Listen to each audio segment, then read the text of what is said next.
We are going to hear from Chris Rock a lot this week. He's hosting Saturday Night Live, and he's promoting Fargo, and there's 8 billion articles about him. And yes, I will share those with you, but let's start with the late night shows. Seth Meyers said, during a campaign rally in Ohio, President Trump claimed the coronavirus poses little threat to young people and said, quote, take your hat off to the young people because they have a hell of an immune system. And for once, I agree with him. Everyone there should definitely take off their hat. Gordon said, Trump said it only affects elderly people. You're 74. Your diet is Kentucky Fried Chicken. Elderly people with heart problems is you. Colbert, doing a Trump impression, said, they say 200,000 people have died, but I haven't heard from any of them. Raise your hand if you've died of coronavirus. See, nobody. 3 more from Jimmy Fallon.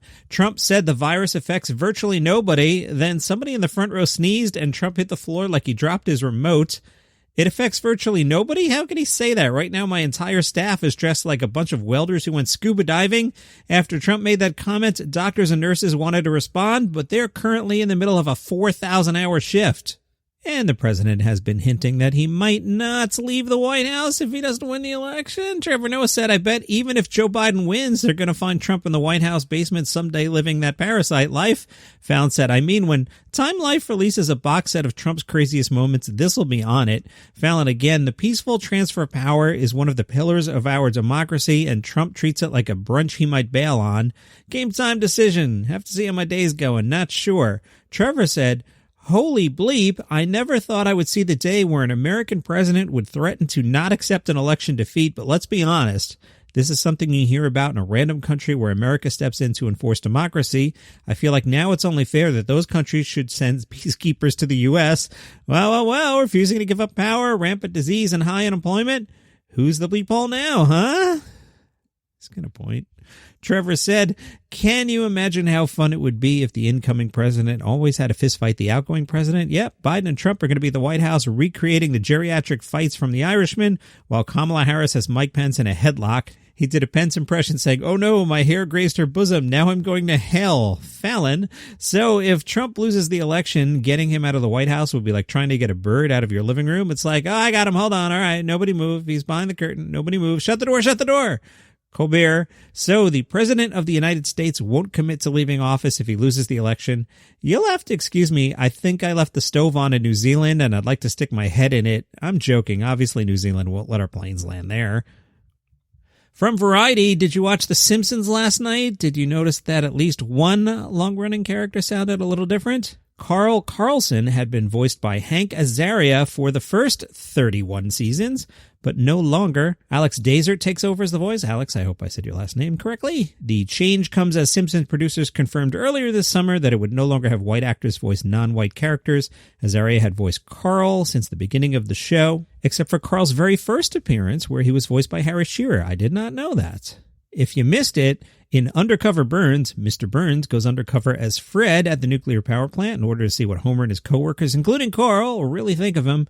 But when they befriend Fred, Burns enjoys the attention and starts improving the plant's amenities to the chagrin of Smithers. I know it's become fun to hate on The Simpsons. I still like The Simpsons, and I got out of the habit once they put it on after the Fox football games, and I realized that's not like 2 minutes ago. That's been happening for quite a long time. But it started screwing up my DVR recordings, and I'd go to watch The Simpsons, and I'd only have like 20 minutes of the episode. And I get there's FXXXXXX Plus and On Demand and Disney Plus. I get all that, but I've like broken the Simpsons habit.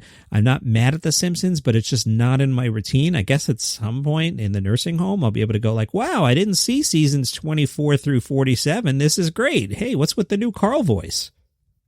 As promised, we'll talk about Chris Rock, and that will be a theme all week. Chris was on Jimmy Fallon late last week, and he told Jimmy Fallon that he recognized a soon-to-be superstar talent in Cardi B.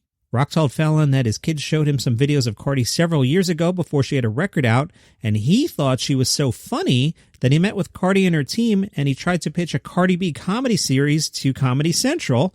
She told me about her rap at the time, and I was like, yeah, that's good. Anyway, you're a comedy star. That's funny.